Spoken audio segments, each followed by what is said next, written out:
अतुल कुलकर्णी यांनी भेट दिली, काय चर्चा झाली नेमकी? माननीय पोलीस अधीक्षक सोलापूर ग्रामीण यांनी आज आपलं पोलीस स्टेशनला व्हिजिट दिली.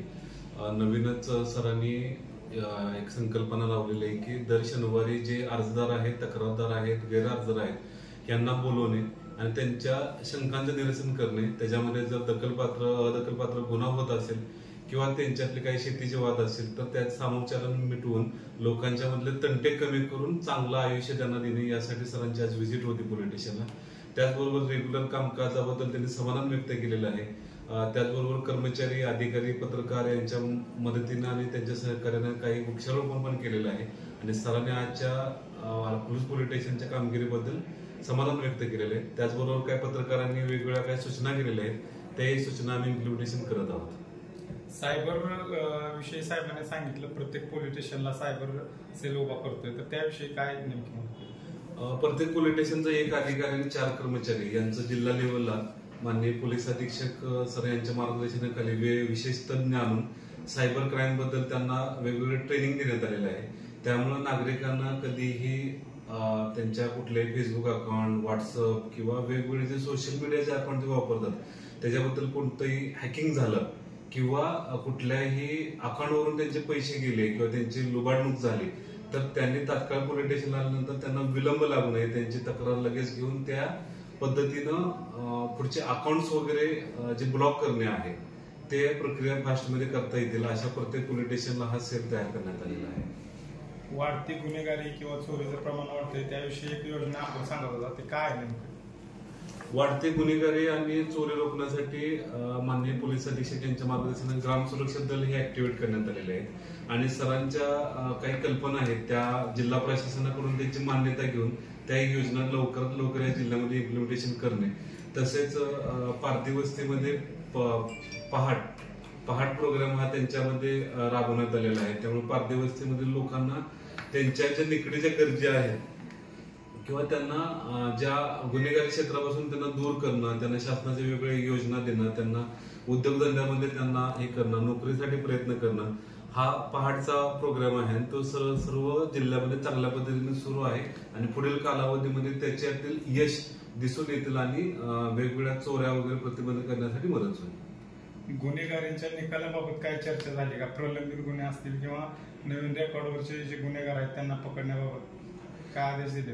हो, जे पाहिजे फरारी आरोपी आहेत त्यांचा विशेष ड्राईव्ह दर आठवड्यामध्ये घेतला जातो. त्यामध्ये अलआउट ऑपरेशन, कोम्बिंग ऑपरेशन हे घेतलं जातं. जिल्ह्यातील सर्व पोलीस अधिकारी, कर्मचारी बाहेर पडून ते पाहिजे फरारी आरोपी आहेत, जे NBW वॉरंट मधले आरोपी आहेत त्यांना पकडण्यासाठी विशेष प्रयत्न केला जातो आणि त्यामुळे एकाच दिवशी पूर्ण जिल्ह्यामध्ये 500 पेक्षा जास्त आरोपितांना रात्री चेक केलं होतं. त्यातले 45 आरोपी पाहिजे आरोपी त्यावेळी पकडले होते आणि हे ड्राईव्ह कंटिन्युअसली सुरू राहणार आहे. त्याच पद्धतीनं जे वर्षानुवर्षे जे गुन्हे पोलीस स्टेशनला पेंडिंग आहेत त्या गुन्ह्यांची स्क्रुटिनी करून जे हायकोर्टाच्या स्टे आहे किंवा वेगवेगळ्या काही अडचणीमुळे ते गुन्हे प्रलंबित आहेत ते गुन्हे हे काढण्यासाठी विशेष ड्राईव्ह घेतला जात आहे.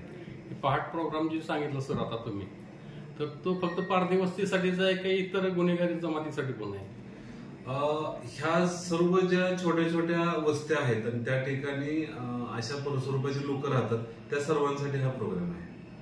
आपल्या कार्यक्षेत्रामध्ये किती वस्त्याची काय निवड वगैरे काय केली? आपल्या इथे सवदगावची एक निवड झालेली आहे. त्यानंतर माळशिरस, वेळापूर या ठिकाणची 2-2 गावं आपण ज्या ठिकाणी आहेत, जसं 25-4ला काही वस्त्या आहेत किंवा वेळापूरला काही चव्हाण वस्ती म्हणून आहे, त्या ठिकाणी आपण त्यांचं मार्गदर्शन करणं, समुपदेशन करणं, त्यांना गुन्हेगारी प्रवृत्तीतून बाहेर काढणं आणि ते लोक एवढं सांगूनही होत नाही तर मग त्यांना तडीपार करणं, MPDA सारखी त्यांच्यावर कारवाई करणं ह्या प्रक्रिया सुद्धा सुरू आहे.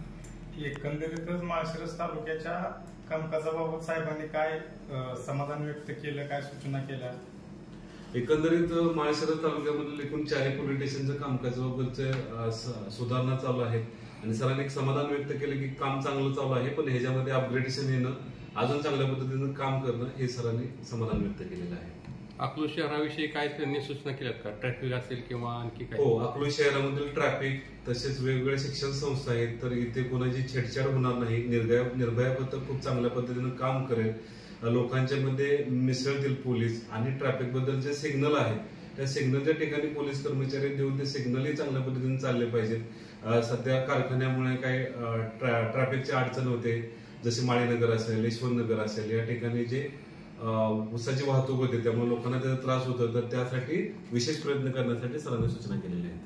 अकलूज परिसरात जे वृक्षारोपण झाले ते माळशिरस तालुक्यातील इथून पोलीस स्टेशन मध्ये बी काय त्याचं नियोजन आहे का? यापूर्वी प्रत्येक पोलीस स्टेशनला झालेलं आहे. आज सरांची व्हिजिट होती, सरांना वृक्षारोपणाची आणि त्यातल्या त्यात देशी झाडांच्या बद्दल सरांना खूप आवड असल्यामुळे आज सरांनी वेगवेगळ्या देशी अंजनचं झाड असेल, सिरीज असेल, कदम असेल, चिंच असेल, त्यानंतर कैलासपती असेल, रुद्राक्ष असेल, अशी झाडं सरांनी या ठिकाणी आज लावलेले आहेत आणि हे अविरत सुरत राहणार आहे. तर तो मेसेज तो एक आताच्या सोशल मीडिया किंवा प्रत्येक व्यक्तीकडे फोन आहेत. प्रत्येक व्यक्ती हा सोशल मीडियावर ऍक्टिव्ह आहे. प्रत्येक व्यक्तीचे बँकेमध्ये खाते आहेत. प्रत्येक व्यक्ती जीपे, गुगल पे, त्यानंतर फोन पे अशा वेगवेगळ्या पद्धतीनं आज डिजिटल ऑनलाईन करत आहे.